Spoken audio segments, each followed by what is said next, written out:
Marcos era extremamente ciumento. Marcos era casado, não era um cara ruim. Não era um homem ruim, mas era ciumento demais. Morria de ciúmes de sua mulher. Maria Dolores era uma mulher muito bacana, cheia de virtudes e poucos defeitos, mas era direita. Era uma mulher super direita, de uma fidelidade absoluta a Marcos. O casal, casado há 3 anos. O casal casado há 3 anos. E se não fosse os ciúmes exageradíssimo dele, se não fosse aquela ciumeira toda dele, até que se poderia dizer, até que se poderia falar que aquele casal era um casal feliz. Era um casal que se dava bem, ela gostava muito dele. Mas ele era desconfiado. Desconfiado e dizia: eu sou desconfiado mesmo. Eu sou desconfiado e ai de você. Ele vivia ameaçando. E ai de você, se você pisar na bola. Se você pisar na bola, você vai ver o que te acontece. Ele tinha cenas de ciúmes impressionantes por qualquer coisinha. Qualquer coisa, qualquer coisinha. Cenas e mais cenas de ciúmes. Em festas, ele não se divertia. Em festa de família, Natal, Ano Novo, aniversário, casamento, batizado, ele não se divertia. Ele não tirava os olhos da mulher. Ele o tempo inteiro olhando, não olhando de admiração, muito pelo contrário, olhando de desconfiança, para ver se ela conversava diferentemente com alguém, se ela olhava diferente para alguém, se ela conversasse um pouco mais com um conhecido, com um primo, com um parente, lá vinha ele e beliscava. Vinha ele como se não quisesse nada. Chegava por trás, segurava no braço dela e beliscava. Beliscava forte. Beliscava forte. Ela achava ruim e a festa ia embora. Ela começava a chorar. Quando chegava em casa, ele pedia desculpas. Era do tipo que fazia e logo depois se arrependia. Era do tipo que fazia e logo depois se arrependia. Perdão. Mas não tinha jeito. Ciumento ao extremo. Regulava as roupas da mulher. E ela engravidou. De repente, ela sentiu que estava grávida. Falou para ele e a reação dele foi impressionante. É meu? Como é seu? É lógico que é seu. Sou casada com você. Então por que você não ficou grávida antes? Já são 3 anos de casamento, só agora você engravidou? Eu até pensei que não podia ter filhos. A reação foi péssima. A reação que ela pensou seria de felicidade. Da parte dele foi de desconfiança. Ele não ficou feliz, ficou mais desconfiado. E o complemento desta reação foi mais desalentador. Vamos deixar passar o tempo e ver com a cara que nasce. Vamos deixar passar o tempo e vamos ver com que cara nasce. É incrível. Era incrível. Ela decepcionada. Ela super decepcionada. Marcos a decepcionou. Ela grávida, 4 meses, 5 meses, ela cheia de dores, cheia de ânsias, cheia de decepção. Principalmente cheia de decepção. O marido, o companheiro, ela que sempre sonhou em ser mãe, Agora que estava à espera de uma criança, estava desanimada. Super desanimada e na dúvida. Será que era uma boa? Será que era uma boa? Ela precisava conversar com alguém. Ela vai à casa da mãe. Não teve coragem de contar para a mãe, mas ela conta para uma amiga. Ela conta para duas amigas o que havia acontecido, a reação dele. Foi naquele dia. Ela já estava de 5 para 6 meses. Já estava de 5 para 6 meses à espera do filho. O ultrassom havia revelado era um menino. Ela deveria estar feliz, mas não estava. Na volta para casa, ela estava triste, até estava chorando. Foi quando encontrou aquele amigo de infância. Sabe aqueles amigos que a gente tem na infância, que frequenta a escola com a gente, depois passa o tempo, vai para um lado, para outro, a gente recorda com felicidade aqueles momentos da infância, mas a pessoa parece que deixa de existir, existe só na lembrança. Ela encontrou um amigo destes e ficou falando, e ficou conversando meia hora. Ficou parada na esquina meia hora, conversando. Para ela foi uma boa. Estou grávida. Parabéns, disse ele. Um colega, um amigo de infância. Um encontro casual. Mas o que ela não sabia, Marcos observava. Marcos estava vigiando. Ela se despede, o amigo dá um abraço nela, deseja felicidades, um bom parto, nada de errado. Absolutamente nada de errado. Mas na mente dele ele já criou, na mente de um ciumento, de um cara super ciumento, ele já criou a imagem. Aquele deve ser o pai. Aquele deve ser o pai. Ela encontrou, eu vi. E como um doido, ele foi para casa. A discussão violentíssima. Ela que disse, eu vou embora.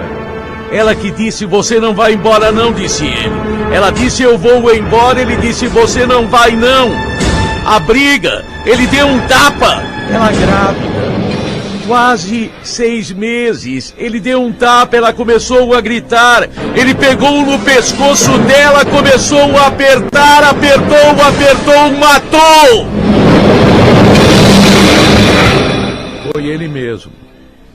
Foi ele mesmo que comunicou à família dela o que tinha feito.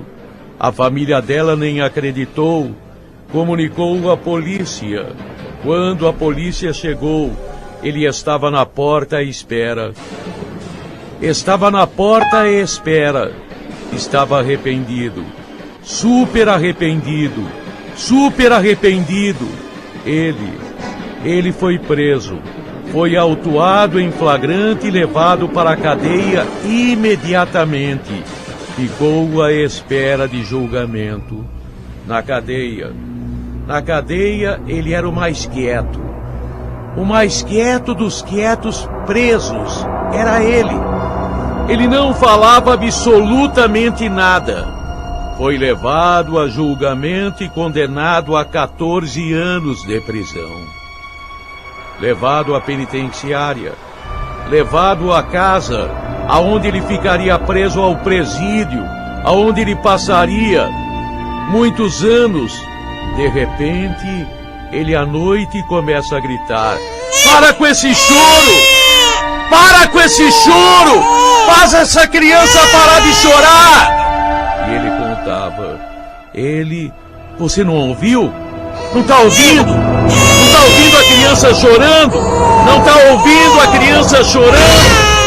Ele ouvia. Dentro da cadeia só ele ouvia uma criança chorando. Uma criança que chorava sem parar, sem parar, intermitentemente. Uma criança que chorava, ele não conseguia dormir. Para de chorar, alguém faça alguma coisa. Parem, essa criança está chorando, ninguém consegue dormir. Foi enlouquecendo. A consciência dele, disseram os médicos. A consciência de ter matado o filho. Quando matou a mulher, a criança morreu. A consciência dele, ele entrou em estado de paranoia. Ele foi levado ao hospital psiquiátrico, aonde só dormia sob os efeitos de fortes drogas. Quando estava acordado, quando não estava drogado, quando não estava medicado, ele gritava: faça essa criança parar de chorar, eu não aguento mais! Em pouco tempo ele morreu. Muita droga? Não se sabe. O atestado de óbito disse: ataque do coração, ataque cardíaco. Teria sido a consciência. A criança que ele ouvia chorar continuamente, seria a sua mente?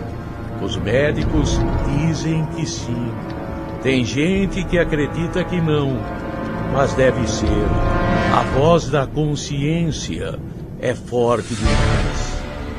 Ele matou a mulher e preso.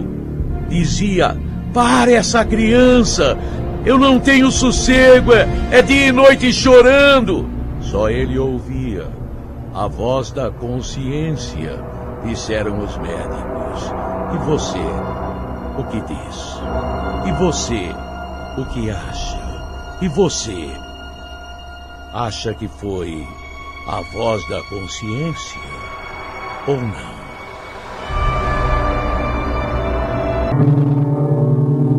E tudo aconteceu há muitos anos. Cidade São Roque. Cidade de São Roque. Cidade São Roque. Tudo aconteceu há muitos anos. Uma fazenda, mas uma enorme fazenda. Uma fazenda muito grande mesmo. Uma fazenda cujo nome Fazenda Roma. Na época não existiam muitas estradas e nem muitos moradores também. Eram moradores assim, zonas mais esparsas, grandes propriedades, fazendas. E aqui nos arredores de São Roque, uma das grandes propriedades era a Fazenda Roma. Os moradores, vamos dizer assim, que ficavam assim à margem, ficavam assim, moravam próximas a essa grande fazenda, usavam um trecho dessa fazenda para caminhar horas até chegar à cidade. Iam para a cidade de São Roque, principalmente em finais de semana, para comprar mantimentos, para fazer compra nos armazéns de secos e molhados. Então eles iam para a cidade ou no final de mês ou no final de semana. Muitos iam no final de semana, outros iam no final de mês. Então eles passavam pela Fazenda Roma, eles cortavam um trecho que economizava um tempo grande. Porque se eles não fizessem aquela travessia, se eles não cortassem ali a fazenda, eles tinham que dar uma volta muito grande, uma volta enorme. Então, olha, na época não existia, não tinha muitas estradas e muitos moradores, né, que moravam ali na roça, em diversas propriedades, quando precisavam ir para a cidade, então tinham que caminhar horas e cortavam pela fazenda. Eles iam para a cidade principalmente nos finais de mês de semana, fazer suas compras, e a rotina dessas pessoas era cruzar a Fazenda Roma. Num certo ponto da fazenda se cruzava por ela para se encurtar o caminho, para se ganhar tempo. Nesta fazenda existia muitas plantações, mas também tinha uma área de pasto, gado, cavalo, fazenda enorme, muitos hectares. E para aqueles moradores, o único caminho que tinham para chegar à cidade, quer dizer, se fosse fazer outro caminho, ia dar uma volta que ia demorar mais umas 2 horas. Então, o que eles faziam? Eles cortavam por dentro da fazenda, e aí ficava mais perto. Esse era o único caminho que existia: cortar pela fazenda, porque do contrário tinha que dar uma volta enorme. E assim foi por vários anos, até que o dono da fazenda, um senhor que já estava muito velho, já estava muito cansado, já não tinha mais condições de tomar conta daquela fazenda, ele vendeu a fazenda. E vendeu a fazenda para uma pessoa chamada Antero. O senhor Antero foi o comprador daquela grande fazenda, a Fazenda Roma. O novo dono, o seu Antero, um homem de estatura média, atarracado, ranzinza, de poucas palavras, observando aquelas pessoas que cruzavam a sua fazenda para chegarem à cidade, ele não gostou. Durante muitos anos, o povo cruzava por ali. O antigo fazendeiro, proprietário, não fazia questão. Ele sabia das dificuldades, e se não fosse pela fazenda dele, a volta que o povo tinha que dar. Naquele tempo, este novo, o seu Antero, ele observando as pessoas cruzando a propriedade dele para chegarem à cidade, ele não gostou. Ele não gostou e foi taxativo. Ninguém mais passa pela minha fazenda. Ninguém mais invade a minha propriedade. Ninguém mais cruza a minha propriedade. E decidiu que os moradores não deveriam mais atravessar a sua fazenda, recém-adquirida, recém-comprada, e reuniu inclusive os capangas e disse para os capangas: de hoje em diante, todos estão proibidos de usarem a minha propriedade, a minha fazenda como caminho. Se eu pegar um que seja, vai ver comigo. Quem quiser que dê a volta para o outro lado, fiquem de olho. Não deixe ninguém passar. Se insistirem, metam a garrucha neles. Em outras palavras, meta a bala. Em outras palavras, é que dizer isso: meta a garrucha neles, metam bala neles. Todos ficaram sabendo da decisão do seu Antero. Puxa, todos lamentavam. Quer dizer, aquele caminho encurtava tanto para ir à cidade. Era quase a metade. Se tivesse que contornar a fazenda, uma volta de quase 2 horas. Puxa vida, hein? Até tentaram falar com o seu Antero, com ele não tinha conversa.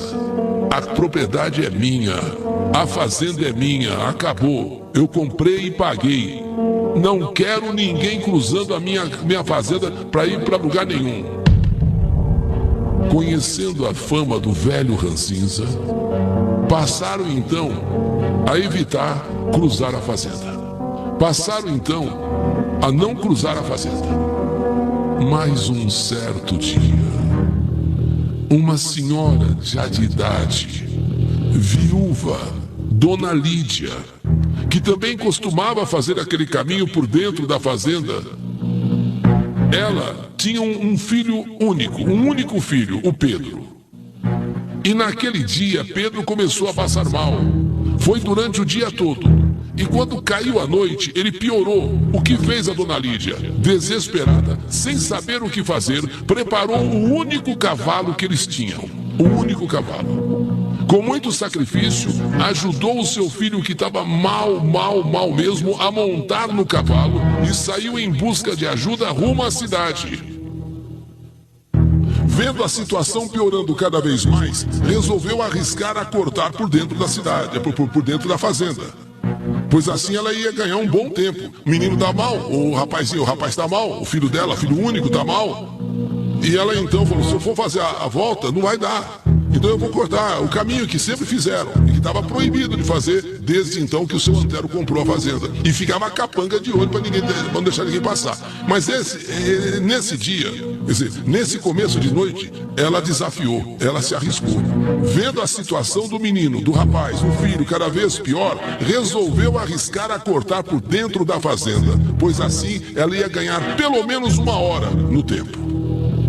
Quando Dona Lídia, puxando o cavalo com o seu filho doente em cima, passando mal, quase desfalecido. Ele já está na metade, ela já está na metade da fazenda. Ela já está da metade pro fim.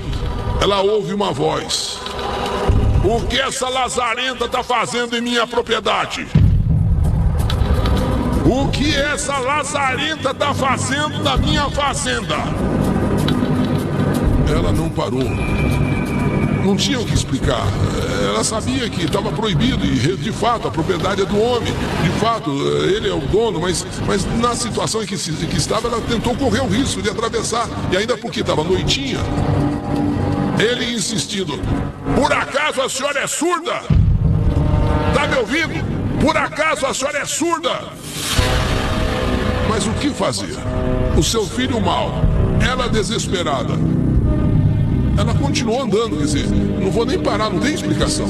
Seu Antero, por sua vez, em cima do seu cavalo e com 2 capangas do lado, com um laço de corda da mão, passou à frente da dona Lídia e disse: ou a senhora volta agora, ou eu derrubo seu filho do cavalo com esse laço, com essa corda. Ou a senhora volta já. Ou a senhora volta já, ou eu derrubo seu filho do cavalo. Essa propriedade é minha, eu não admito ninguém invadir minhas terras. Ah, mas não quero, não tem mais nem medo. Volta já. Ou eu derrubo seu filho do cavalo com essa corda, com esse laço. Ela não voltou. Ela sabia a situação do seu filho. O seu desespero em salvar o seu filho falou mais alto. Não vais voltar não, sua desgraçada? Não vais voltar não? Então você vai ver o que acontece com quem me desobedece. Não vai voltar mesmo. Então você vai ver com o que acontece com quem me desobedece. E sem hesitar, seu Antero dá uma certa distância de dona Lídia, que está puxando o cavalo com o filho em cima. O filho que subiu nesse cavalo, olha, só por Deus, ele está muito mal. O seu Antero então pega aquela corda, que tem um laço, e ele vai assim, olha, ele gira por cima de sua cabeça. Ele gira aquele laço por cima da sua cabeça. Ele gira e lança o laço. Laçou Pedro, que debilitado, laçado que foi pela corda do seu Antero, ele cai de cima do cavalo. O homem era bom de laço. O bom, assim, a uma distância de 100 metros, se ele jogasse o laço, ele pegava o boi. Então ele pegou, deu uma distância, lá, ó, girou e laçou o rapaz que estava em cima do cavalo doente, jogou ele para baixo. Só que na queda, Pedro cai em cima de uma pedra. Caiu de costas, bateu a cabeça numa pedra. Dona Lídia, desesperada com a atitude do seu Antero, gritava, mas de nada adiantava. Seu Antero ainda disse: isso aí é pra senhora aprender, viu? Isso é pra senhora aprender. Não me desobedece. Saiu galopando com seu cavalo e deixou Dona Lídia, ele e os 2 capazes, lá com o filho agonizando. Caiu de costas, laçado que foi, pelo laço do seu Antero. Ele mesmo fez questão de laçar. Jogou, sabe, zum, já. Laçou o menino, laçou o rapaz, derrubou ele no chão. Ele cai em cima de uma pedra agonizando. A mulher sozinha pega o filho, coloca em cima do cavalo. Sem assistência. Sem nenhum recurso naquela hora. Agora não tinha como ir pra frente. Então o menino estava tão mal, o filho estava tão mal, que ela voltou. Sem assistência, sem socorro. Por mais que ela gritasse: socorro, socorro, mas quem ia aqui atender? Ali era um lugar ermo, lugar deserto, isolado. Ninguém veio socorrê-la. E ela então pôs o menino sobre o cavalo, o filho, e trouxe então ele para trás, para casa. E o filho, antes mesmo de chegar em casa, veio a falecer. A queda que ele sofreu do cavalo e sobre a pedra que ele caiu foi fatal. Quanta tristeza para aquela senhora, Dona Lídia, viúva, só tinha aquele filho, sozinha e com uma revolta imensa. Uma revolta que só Deus sabe a revolta que ela tinha no coração. Após o sepultamento do seu filho, Dona Lídia então decidiu ir na fazenda do seu Antero. Chegando lá, gritou: seu velho desgraçado, Seu velho lazarento! Lazarento é você! Seu Antero saiu da porta, saiu assim na porta da imensa casa, a casa da sede da fazenda, e disse: o que a senhora está fazendo aqui? Quer morrer também, é? Quer morrer também? Eu dou um jeito. Que desgraçada é a senhora. Desgraçada é você. Não me trata de você, hein?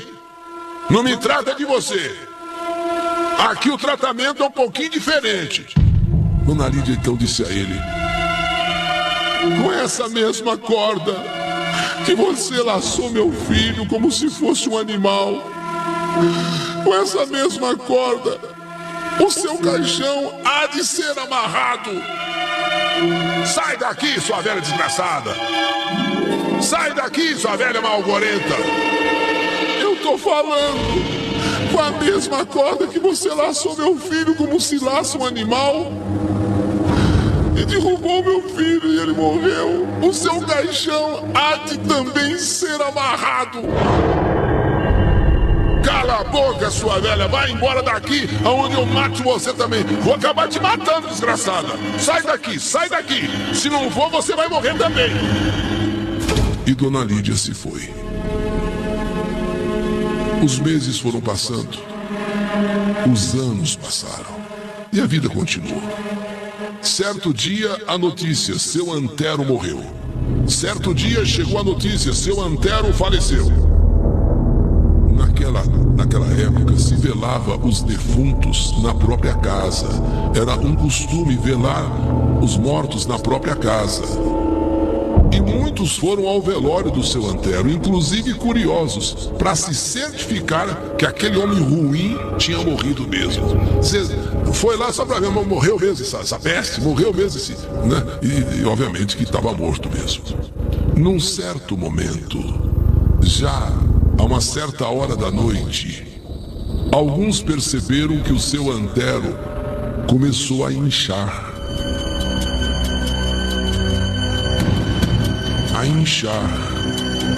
E de forma rápida começou a inchar.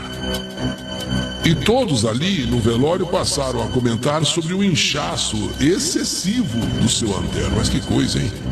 Nossa, o homem tá inchando, ó, por minuto.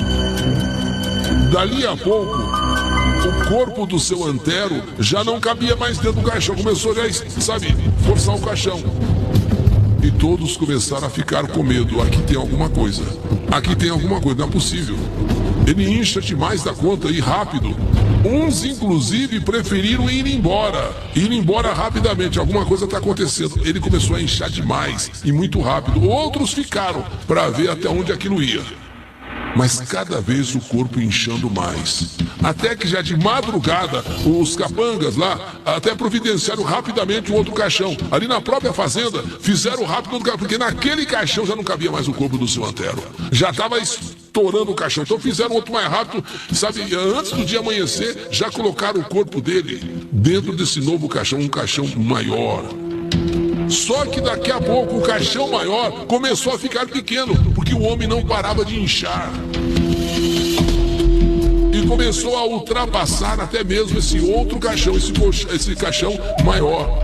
Até que um dos capangas disse: olha, não tem jeito, não tem jeito não. Não dá, não tem jeito. O homem tá cada vez maior. Quando então alguém disse: não vai adiantar. O seu Antero está inchando cada vez mais. E mesmo que fizeram um outro caixão, que já seria o terceiro, não vai dar mais. Que tamanho vai ser esse caixão? O homem está cada vez... Está saindo agora, está já forçando inclusive as tábuas do caixão. Não vai adiantar nada. Foi então que o caixão começou a trincar. As madeiras começaram a estourar. Uma coisa assim, parece que do outro mundo. Ele foi ficando tão grande dentro do caixão que começou a forçar a madeira. Esse caixão, que foi feito assim meio rápido ali mesmo na fazenda, era um caixão só para acomodar o corpo, mas de repente não estava mais aguentando e começou a estourar.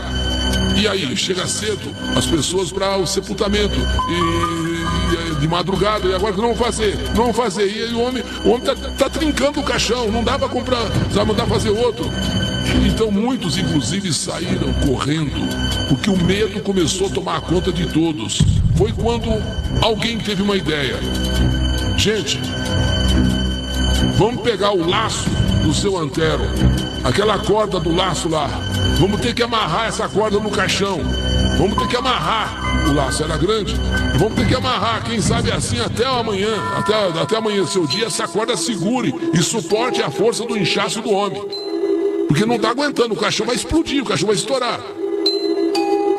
Aí então alguém procurou aquela corda, aquele famoso laço. E um segurou daqui, outro segurou dali e começaram a amarrar o caixão. Começaram a amarrar o caixão. Começaram a amarrar o caixão com aquela corda, com aquele laço. Porque o caixão cada vez estava estourando mais. Daqui a pouco vai explodir tudo. E assim o fizeram. A mesma corda que seu Antero laçou o filho de Dona Lídia foi a que usaram para amarrar o caixão.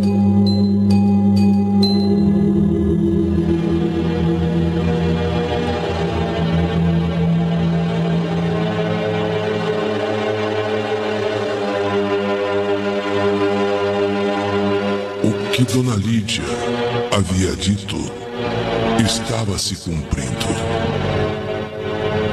No desespero, quando depois enterrou seu filho, ela foi na fazenda do seu Antero e gritou: seu velho desgraçado, o que a senhora está fazendo aqui? Quer morrer também? Desgraçada é a senhora. Com essa mesma corda que você laçou meu filho como se fosse um animal,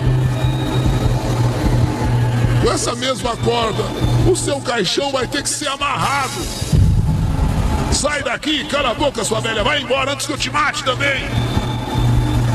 A mesma corda, a mesma que o senhor laçou meu filho, derrubando ele do cavalo e ele morrendo. Vai ser a corda que vai ter que amarrar o seu caixão, o senhor vai ver. E agora, no desespero, a corda, vários laços a corda, o caixão está cada vez mais forte. E a corda agora, vai, até a corda pode arrebentar. O homem está estourando dentro do caixão. Assim que amanheceu o dia, assim que o sol brilhou, já tiveram que enterrar o corpo do seu Antero.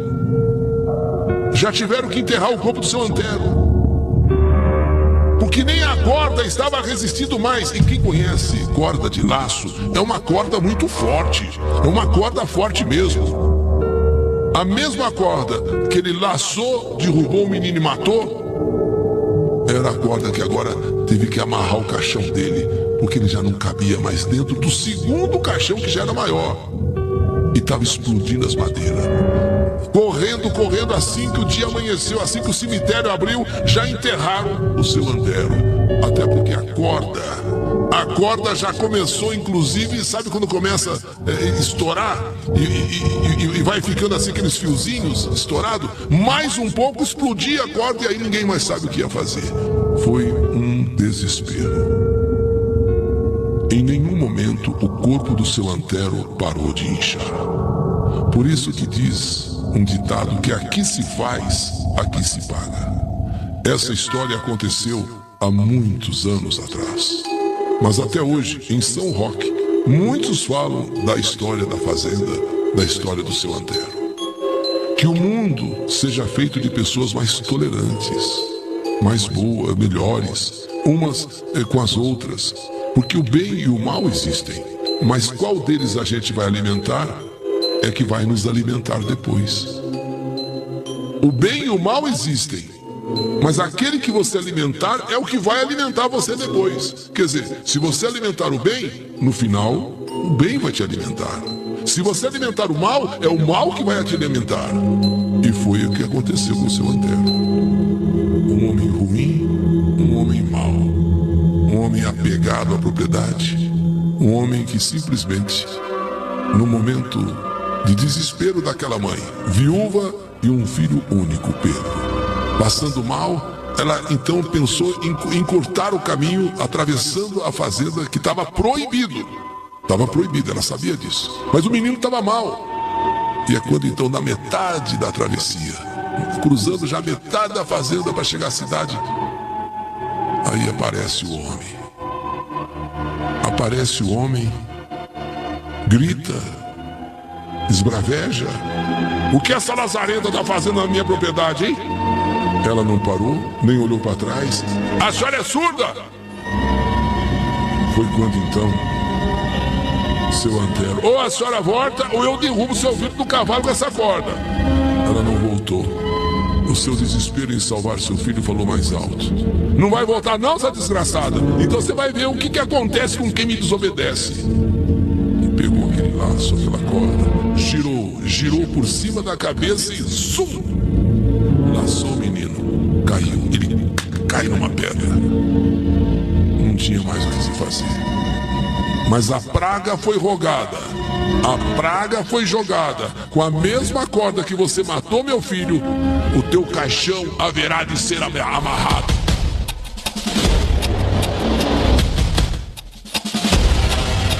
Até hoje, essa história, os mais antigos comentam em São Roque. A história da corda que laçou o menino e matou. A mesma corda com que o caixão do seu Antero teve de ser amarrado.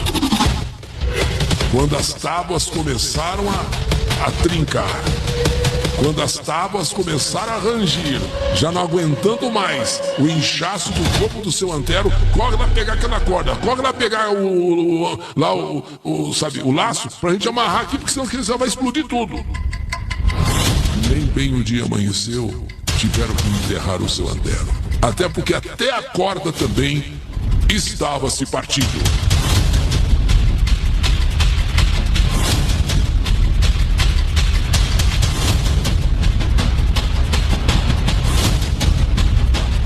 Aqui se faz, aqui se paga.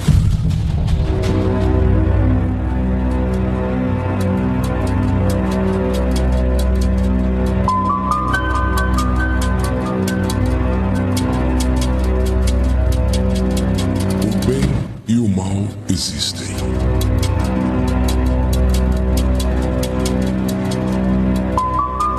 Mas qual deles a gente vai alimentar? Aquele que você alimenta é o que vai te alimentar depois. O mal ou o bem?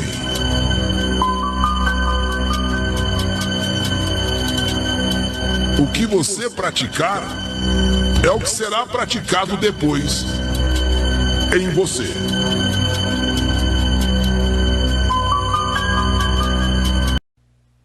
Você acredita, programa número 163, gravando 54321, valendo. Por volta dos anos 40, seu Rodrigues morava no bairro do Brás, na capital de São Paulo.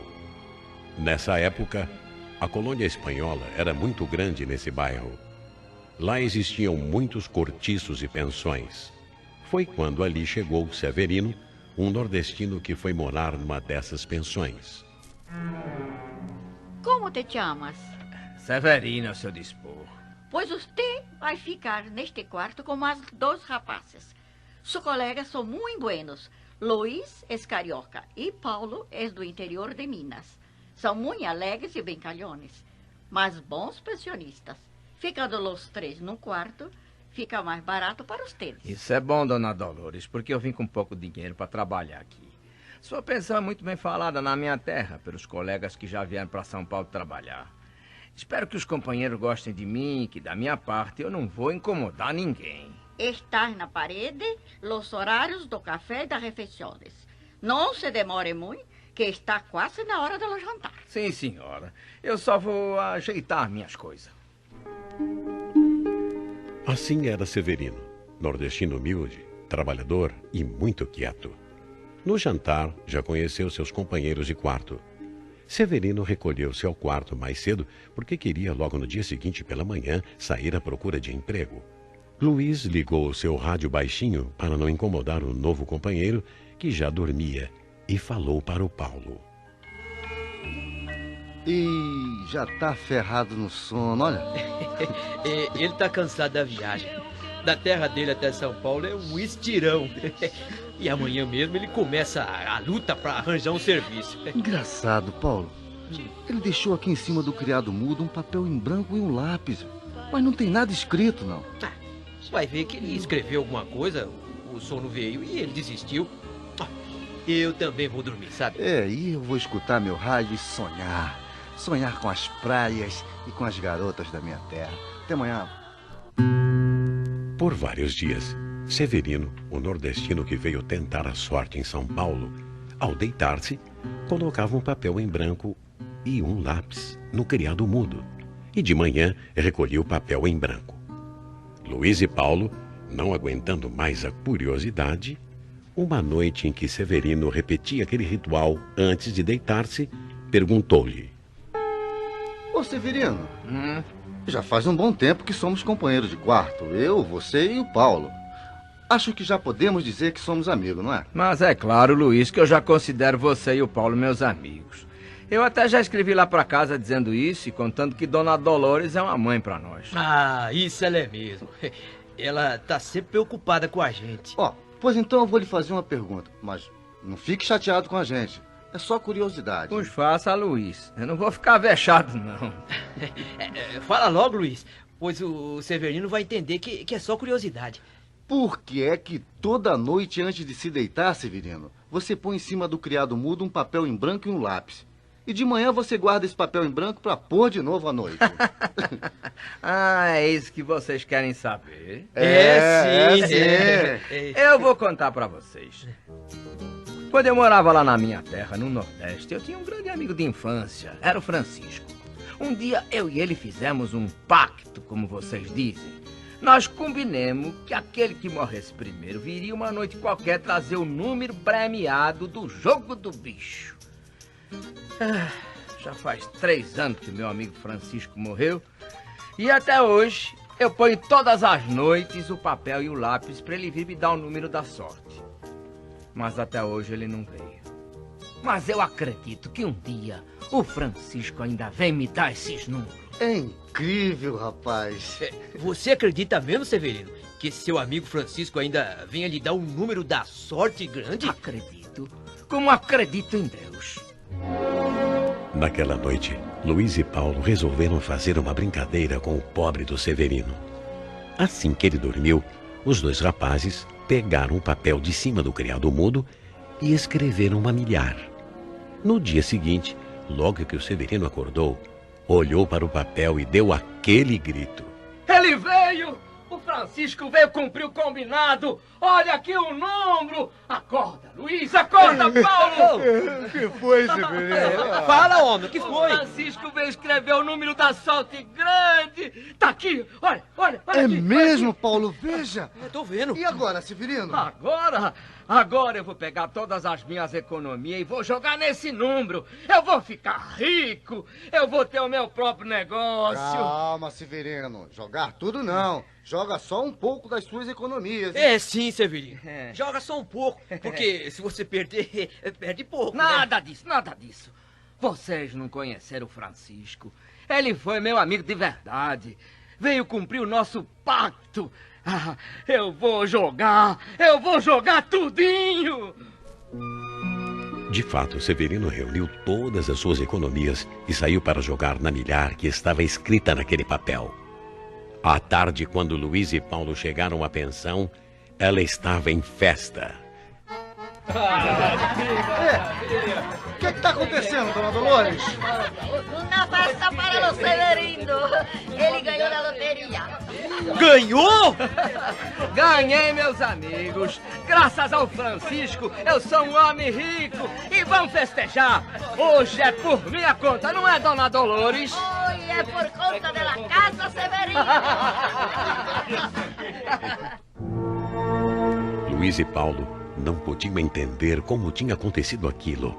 Recorreram à Dona Dolores, que sabia um pouco de tudo. Lia a mão, punha as cartas, tirava sorte. Enfim, era um pouco cigana, como diziam os seus pensionistas, que explicou aos rapazes, depois deles contarem a brincadeira que fizeram com o nordestino Severino. Vocês acham que eles fizeram uma brincadeira? Mas a verdade é que Francisco, o amigo morto de Severino, com o espírito, não podia escrever no papel. Então, ele usou ustedes como meio para cumprir o pacto que os dois tinham feito. De que aquele que morresse primeiro viria a dar para o outro o número de la suerte.